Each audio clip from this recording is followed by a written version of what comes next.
ડર સતાવી રહ્યો છે। હા, એટલે અમે જાહેર કરીએ છીએ કે અમે ભયમાં છીએ, અમારી હત્યા થવાની છે અને અમારી હત્યા રાજુ દળિયા કરાવવાના છે। એટલા માટે કે આ કેસની પ્રોપર તપાસ ઋષિકેશ પટેલના ઇન્વોલ્વ થઈ, ઋષિકેશ પટેલ અને રાજુ દળિયા બંને અંગત સંબંધો ધરાવતા હોવાના કારણે કેસની પૂરતી તપાસ થતી નથી।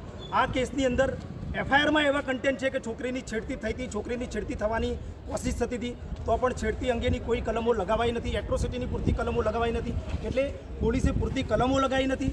નામદાર કોર્ટમાં ડીવાયએસપી એમને પોતે હાજર રહીને રિમાન્ડ માગવા જોઈએ, એમને રિમાન્ડ માગ્યા નથી, એટલે પોલીસ કોઈના દબાણના હેઠળ આ કામ કરી રહી છે। એટલે અમે માગણી કરીએ છીએ કે આ કેસની તપાસ નિર્લિપ્ત રાય પાસે કરાવવામાં આવે।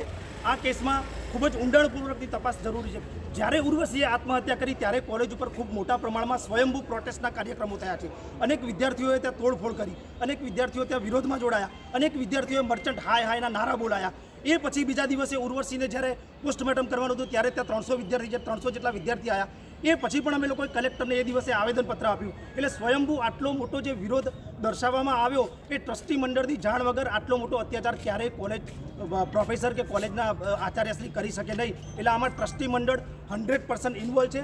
એમના સુધી પોલીસે કોઈપણ પ્રકારની હજુ સુધી તપાસ કરી નથી, એટલે પોલીસ ચોક્કસ કોઈના દબાણમાં કામ કરે છે। એટલે અમે માગણી કરી છે કે આ કેસની તપાસ નિર્લિપ્ત રાય જેવા પ્રામાણિક અધિકારી પાસે કરવામાં આવે। કેમ ડર છે કે તમે? અમને એટલા માટે ડર છે કે પોલીસ કોઈના પ્રેશરમાં કામ કરે છે, જેની તપાસ થવી જોઈએ એની તપાસ કરતા નથી। આ માણસ ખૂબ પહોંચેલો છે, આર્થિક રીતે સુખી સંપન્ન છે, રાજકીય વગ ધરાવે છે, એટલે અમે ખૂબ મોટા ભયમાં છીએ અને અમારી હત્યા થાય એવો અમે ભય જાહેર કરીએ છીએ। અમે કલેક્ટરને જે આવેદનપત્ર આપી એમાં અમે કીધું છે કે જો આ કેસમાં અમારી માગણી પ્રમાણે કોઈ જ તપાસ નહીં થાય તો અમે અર્ધનગ્ન અવસ્થામાં ધરણા કરવાના છીએ।